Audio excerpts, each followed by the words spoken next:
The old high-rise loomed over the city like a forgotten relic, its once proud facade now mottled with peeling paint and rusted fire escapes. Rumors had long circulated about the building's cursed elevator, a contraption that was said to be more than a simple lift between floors. It was whispered that late at night, if one followed a specific sequence of stops, the elevator would become a gateway to another realm, a world that existed parallel to our own, where time, space, and sanity unraveled. Few dared attempt the ritual, and those who did never spoke of it again. Avery had always been drawn to the macabre and unexplained.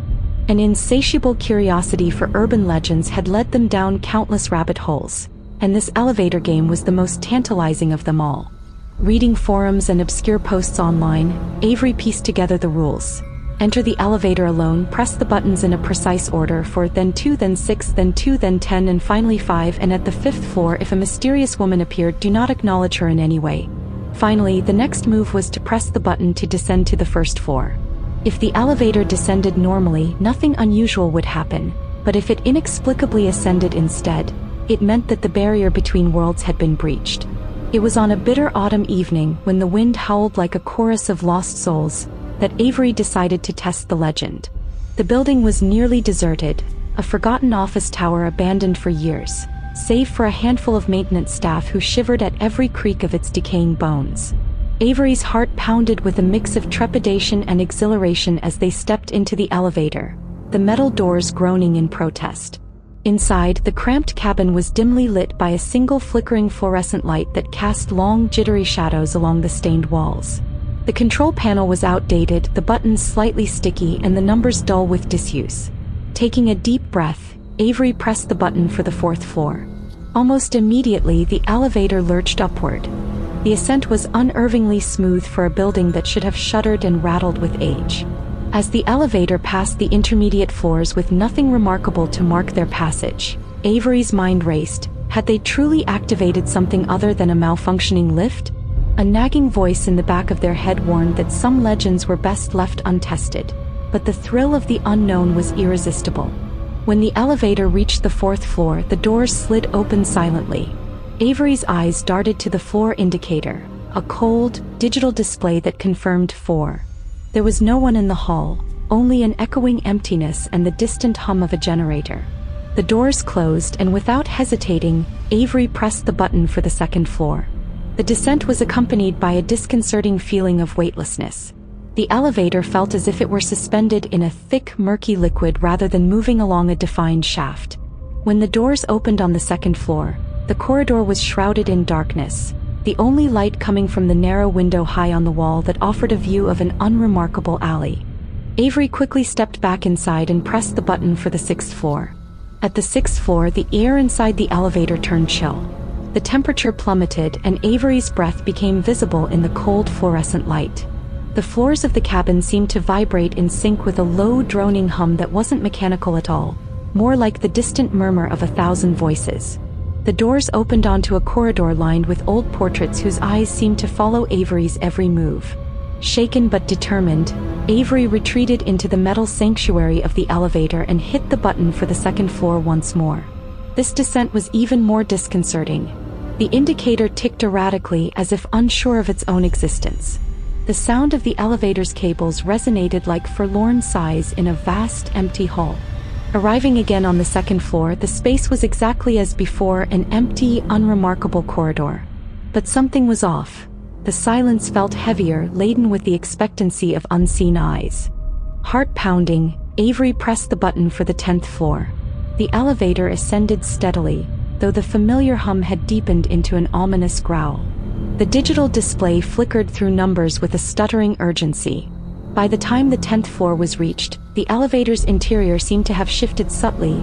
The walls appeared less worn, almost as if the passage of time had altered them into something newer, colder, and utterly alien. The doors opened onto a hallway that was brightly lit by an uncanny, pale light, completely out of place in the decrepit building. Without a moment's pause, Avery stepped back inside, the memory of the strange atmosphere lingering.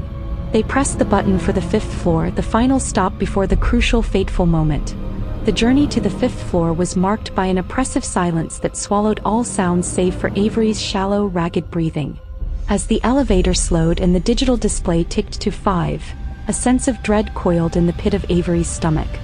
The doors parted, revealing a narrow corridor bathed in a sickly greenish light that seemed to pulse in time with a heartbeat. And there, standing in the center of the hall, was the mysterious woman.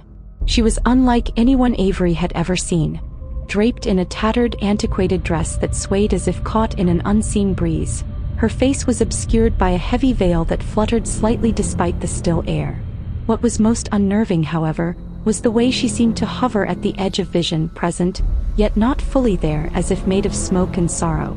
Her eyes, when they caught the faint light, shone with an otherworldly luminescence that was both inviting and repelling. Avery remembered the warnings: do not look at her, do not interact. But the mind, in its desperate state, battles between the instinct to flee and the morbid curiosity that drives one to stare. For several agonizing moments, Avery was transfixed. The rules thundered in their mind, urging avoidance, but the mysterious woman's silent, poignant presence demanded acknowledgement. Her eyes, however, never met Avery's, always directed to some distant, unseen horizon. The seconds stretched into an eternity. The elevator's panel beeped softly, reminding Avery of the next step. Trembling, they reached out and pressed the button for the first floor. The silence that followed was deafening, punctuated only by the sound of a slowly clicking elevator mechanism.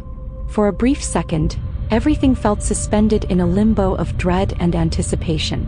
But then something inexplicable happened. Instead of the expected clatter of descending gears and the soft rumble of the elevator moving downward, the cabin shuddered violently. The digital display flickered erratically, then began to count upward: 6, 7, 8. The elevator was ascending.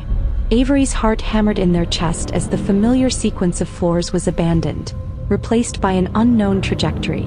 The walls of the cabin began to warp, and the once familiar lighting took on a spectral, almost phosphorescent glow. Outside the small, grimy window, the view transformed into an impossible panorama. The concrete cityscape was replaced by swirling mists and impossible geometries, a dreamscape of endless corridors and vast, dark voids punctuated by occasional bursts of unnatural light. Avery felt as though the elevator were hurtling through a tunnel of memories and nightmares, each second stretching into an eternity. The elevator came to a sudden halt. The doors slid open to reveal a realm that defied logic and sanity. Instead of a floor, there was an endless expanse of darkness dotted with floating, indistinct shapes. The atmosphere was thick with a palpable sense of sorrow and malevolence. Avery stepped out, compelled by a force beyond their understanding, their legs moving despite the terror anchoring every fiber of their being. In this otherworld, gravity seemed to play by its own rules. The ground beneath Avery's feet shifted like liquid, rippling with every step. The air was laden with whispers, voices that spoke in fragmented syllables, telling tales of loss, regret, and eternal wandering. As Avery wandered through this surreal landscape, the mysterious woman appeared again, this time in a form that was almost spectral. Her face, now partially visible beneath the disheveled veil, bore an expression of profound sorrow and warning.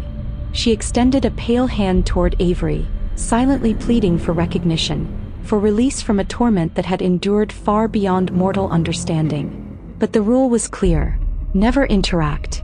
The knowledge of that rule surged through Avery's mind with a mix of terror and disbelief. Every instinct screamed to ignore the woman, to run away from the haunting echoes of another world. Yet in that moment the boundaries of morality and survival blurred. Avery, driven by both pity and a desperate need for answers, hesitated at the threshold. The spectral woman's eyes met Avery's briefly, a flash of ancient grief and a silent curse passing between them. In that gaze lay the weight of countless souls lost in the labyrinth of dimensions, warning of the irreversible price of meddling with forces beyond comprehension. Before Avery could retreat, a sudden bone-chilling scream echoed through the void, a sound so agonizing and raw that it shattered the oppressive silence. The ground beneath split open, revealing a chasm of swirling, inky darkness from which innumerable hands emerged, clawing at the air as if seeking escape. Avery's mind reeled as the space around them began to collapse into chaos. The mysterious woman vanished into the tumult, leaving behind only the echo of her sorrowful eyes. Panic overtook Avery. They turned, running blindly through the surreal terrain, the disjointed landscape warping with every frantic step. Shadows danced along the edges of their vision, and the whispers of lost souls grew louder, merging into a cacophony of despair. In the distance, a faint light beckoned, an anomaly of familiarity amid the madness. Desperate for escape, Avery stumbled toward it, clinging to the hope that it might lead back to the world they once knew.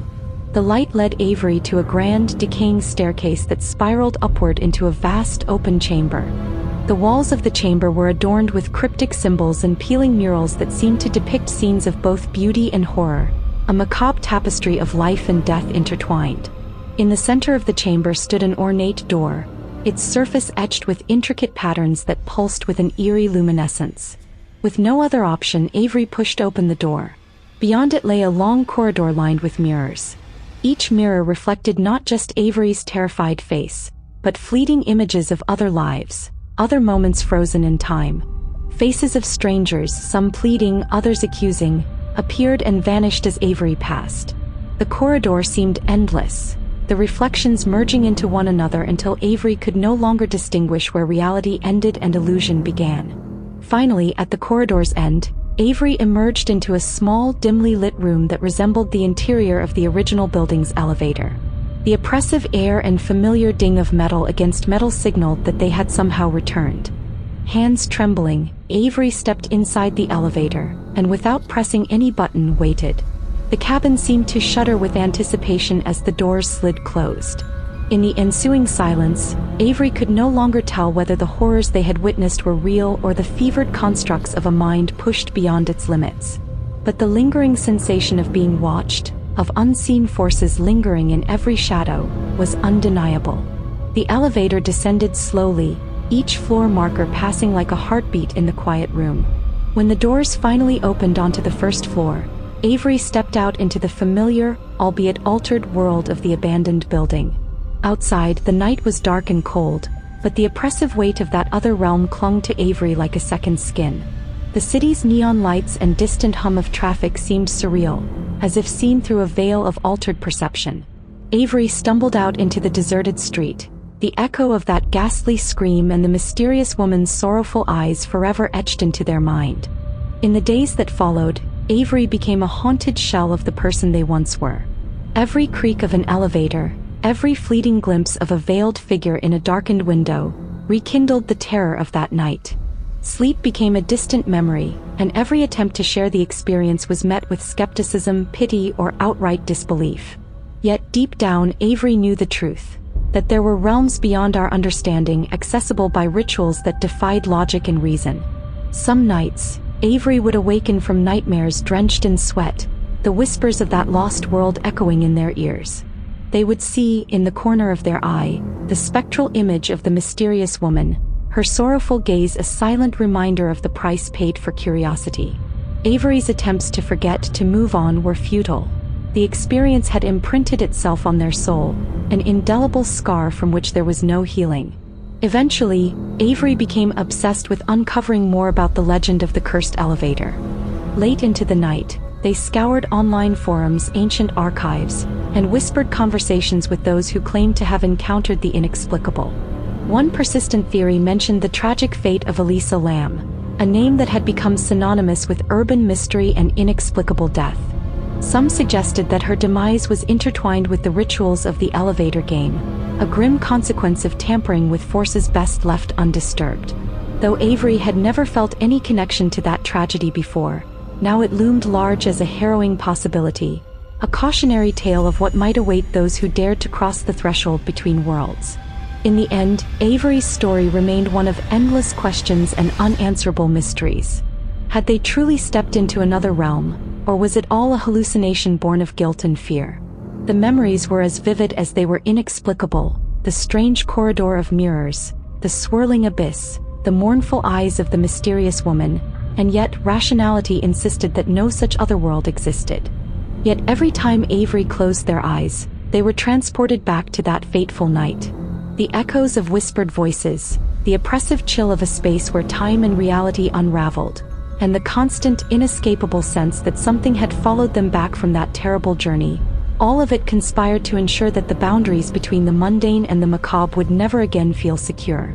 Avery eventually withdrew from the world of online urban legends, isolating themselves in a desperate attempt to escape the relentless intrusion of that dark realm. They moved from apartment to apartment, city to city, always haunted by the possibility that the cursed elevator was waiting, lurking in the recesses of an abandoned building, or hidden behind the veneer of an everyday office tower. Every creak of metal, every flickering light, became a potential portal to another world, a reminder that some doors once opened could never be closed. In quiet moments, as Avery stared into the mirror, they would catch a glimpse of a reflection that wasn't entirely their own, a fleeting image of a veiled woman with sorrowful eyes, lurking just behind their shoulder. It was as if the mysterious woman had become an inseparable part of their existence, a living reminder that some curiosities, once indulged, carved themselves permanently into your soul. And so, the legend of the elevator game lived on, whispered in hushed tones among thrill-seekers and the disillusioned, a modern myth that defied logic and dared its participants to cross the threshold between the known and the unknowable. For Avery, the price of that daring leap into darkness was an eternal vigil, a life haunted by the possibility that at any moment, the elevator doors might open again, beckoning them back to a world where reality had lost all meaning. In the end, the cursed elevator was more than a mere game. It was a doorway to an otherworldly terror, a trial of both nerve and fate. And as long as there were those brave or foolish enough to press its buttons in the dead of night, its dark legacy would continue to claim souls, one unsuspecting player at a time. Avery's experience served as a stark reminder. Some legends are born of truth and despair, and once you've caught a glimpse of what lies beyond, no matter how desperately you try to forget, that horror will never let you go.